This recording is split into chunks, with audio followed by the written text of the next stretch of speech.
ሳር ቅጠሉ እንዲታዘዘው እግዚአብሔር ሆይ በዛ ያሉ ሐኪሞች እንዲታዘዙት በዛሬው ዕለት በሰማነው መረጃ የተለያዩ የተባረክንባቸውን የተጽናናንባቸውን ዝማሬዎች ያደረሰን የምናውቀውና የምንወደው ዘማሪ ታሪኩ ይርጋ በዛሬው ዕለት ከዚህ ዓለም ድካም ማረፉን ሰምተናል።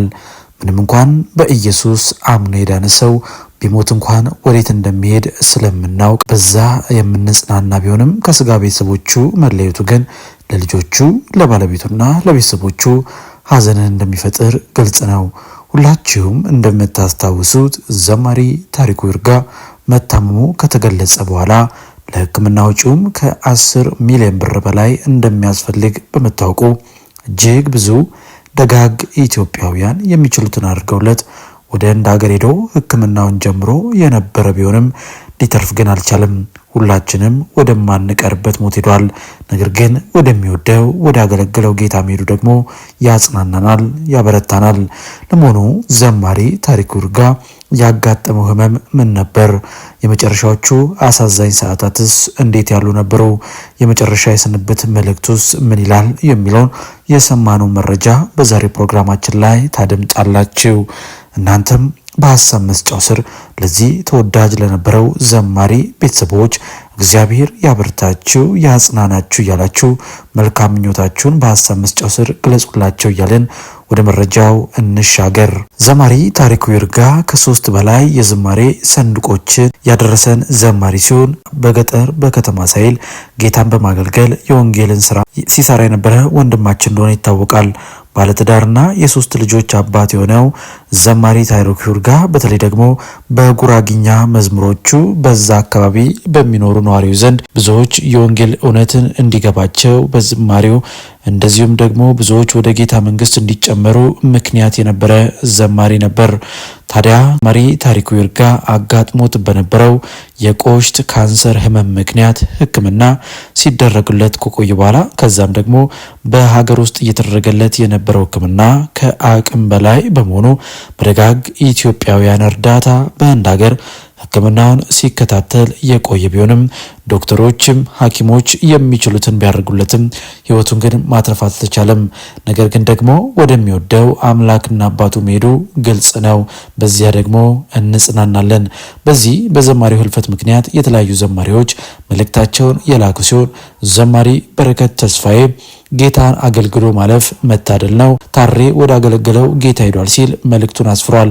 እስቲ ዘማሪ ታሪኩ ይርጋ በህመም ላይ ያለ የነበረውን የመጨረሻ የስንብት የሚያሳይ ቪዲዮ ተመልክተን እንመለስ። ያ በኔ መታመም በገጠር በከተማ ድንግጣችሁ ይጸልያችሁልኝ ብዙ የሆናችሁ ስላላችሁ ቅዱሳን አገልጋዮች እግዚአብሔር ስለእናንተ እጅግ አድርጌ አመሰግናለሁ።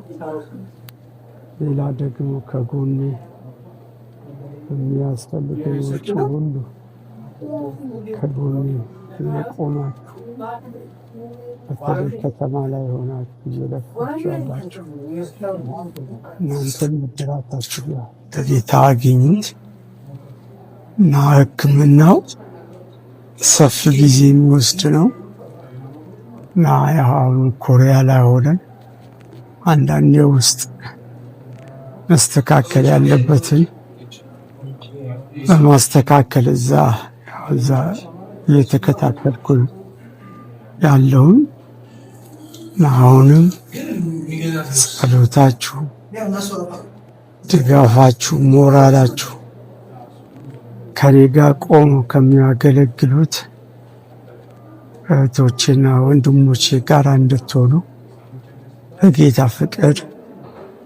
እጠይቃችኋለሁ። እንግዲህ እንደሰማችሁት ነው ውድ የሚዲያ ቤተሰቦች፣ በእውነት ለዘማሪ ታሪኩ ይርጋ በእውነት በጣም ብዙ ሰዎች ኢቨን የወንጌል አማኞች ያልሆኑ እንኳን በተለያየ የእምነት ተከታዮች የነበሩም ለዘማሪ ታሪኩ ይርጋ የሕክምና እንግዲህ እርዳታ ማሰባሰቢያ በተጠየቀበት ጊዜ ብዙዎች ከጎኑ ቆመው ነበረ። እንዳልናችሁም እንግዲህ ወደ ህንድ ሀገር በብዙ ጸሎት በብዙ እንባ ነበር የተሸኘው።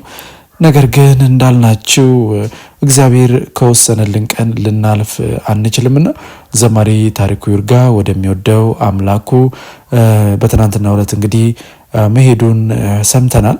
ለማንኛውም ግን ቤተሰቦቹ ያው በስጋ ከሱ ስለተለዩ ሐዘን ይሰማቸዋል። ስለዚህ እነሱን ልናጽናናቸው፣ ልናበረታቸው፣ ከጎናቸው ልንቆም ይገባል። ምክንያቱም ዘማሪ ታሪኩ ይርጋ ቤተሰቦቹን እጅግ የሚወድ የሶስት ልጆች አባት የነበረ ሲሆን ስለዚህ አሁን ቤተሰቦቹ ደግሞ በችግር ላይ እንዳይወድቁ ድጋሚ የምንችለውን ነገር ማድረግ ይኖርብናል መልእክታችን ነው።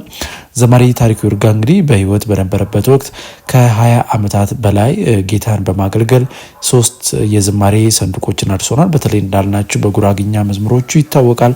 በዛም አካባቢ የሚገኙ ብዙ ሰዎች እንግዲህ የወንጌልን እውነት እንዲረዱ እንዲገባቸው ወደ እግዚአብሔር መንግስት እንዲጨመሩ በዝማሬዎቹ የተወደደውን የእግዚአብሔር ቃል በመዝሙሮቹ አማካኝነት ብዙዎች እንዲሰሙ አድርጓል። በዚህም ብዙዎች ለምስክርነትም ሲቀርቡ ተመልክተናል። ታዲያ ዘማሪው ካጋጠመው ህመም በኋላ እንግዲህ ብዙዎች ቢረባረቡም ብዙዎች ጥረት ቢያደርጉም ነገር ግን እንዳልናችሁ በስጋ ተለይቶናል።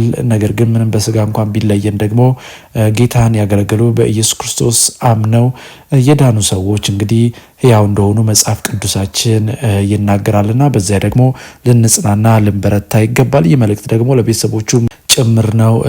የተለያዩ ዘማሪዎች የተለያዩ አገልጋዮችም እንግዲህ በዘማሪ ታሪኩ ይርጋ ህልፈት የተሰማቸውን እንግዲህ ሀሳብ በተለያዩ ማህበራዊ ሚዲያዎች ላይ እየገለጹ ይገኛሉ። ዘማሪው በተለይ ደግሞ በጣም የሚያሳዝነው ነገር ኢቨን በመጨረሻዎቹ የህመም ሰዓታት እንኳን ለመዘመር ብዙ ጥረትን ሲያደርግ ተመልክተነው ነበር። ጌታን ለማገልገል በጣም ትልቅ መሻት ነበረው። ነገር ግን እንዳልናችሁ ነው። እግዚአብሔር ካለልን ቀን ልናልፍ አንችልም። እርሱ ደግሞ ሁሉን ነገር ለበጎ አድርጎታል። እግዚአብሔር ሉዓላዊ አምላክ ስለሆነ እሱ ያዘዘውን የፈቀደውን ነገር አሜን ብለን ከመቀበል ውጪ ምንም ልናደርግ አንችልም። እግዚአብሔር ሁሉን ለበጎ ስለሚያደርገው ውዴው ሚዲያ ቤተሰቦች በዛሬ ፕሮግራማችን ይህንን ጉዳይ ለእናንተ አቀረብን። በፕሮግራማችን ላይ ያላችሁን ማንኛውንም ሀሳብና አስተያየት ልትሰጡን ትችላላችሁ። እኛም ደግሞ እናንተ ብትሰሟቸው ብታውቋቸው ያልናቸውን መንፈሳዊ መረጃዎች በአዲስ አቀራረብና ይዘት ወደ እናንተ ማቅረባችንን እንቀጥላለን። የምንለቃቸውን ቪዲዮዎች ላይክና ሼር፣ ቻናሉን ደግሞ ሰብስክራይብ እያደረጋችሁ ቤተሰብ እንድትሆኑ እየጠየቅን በእርግጥ በምንሰጣችሁ መረጃዎች አምናችሁና ፈቅዳችሁ ቪዲዮቻችንን ላይክ ቻናሉን ደግሞ ሰብስክራይብ ያደርጋችሁ ከ42000 በላይ ሰብስክራይበርስ እንድንደርስ ላገዛችሁን ምስጋናችን ላቅ ያለ ነው። በሚቀጥለውም ብትሰሟቸው ብታውቋቸው ባልናቸው አዳዲስ መንፈሳዊ መረጃዎች የምንገናኝ ሲሆን እንደ ሁልጊዜው ይህን ብትጨምሩ ይህን ብትቀንሱ እያላችሁ ሀሳብና አስተያየታችሁን እንድትሰጡን እየጠየቅን በሌላ ፕሮግራም እስከምንገናኝ በያላችሁበት የዓለም ጥግ የጌታ ሰላምና ፍቅር ከሁላችሁ ጋር ይሁን እያልን በዚሁ ተሰናበትን። መልካም ጊዜ ይሆንላችሁ።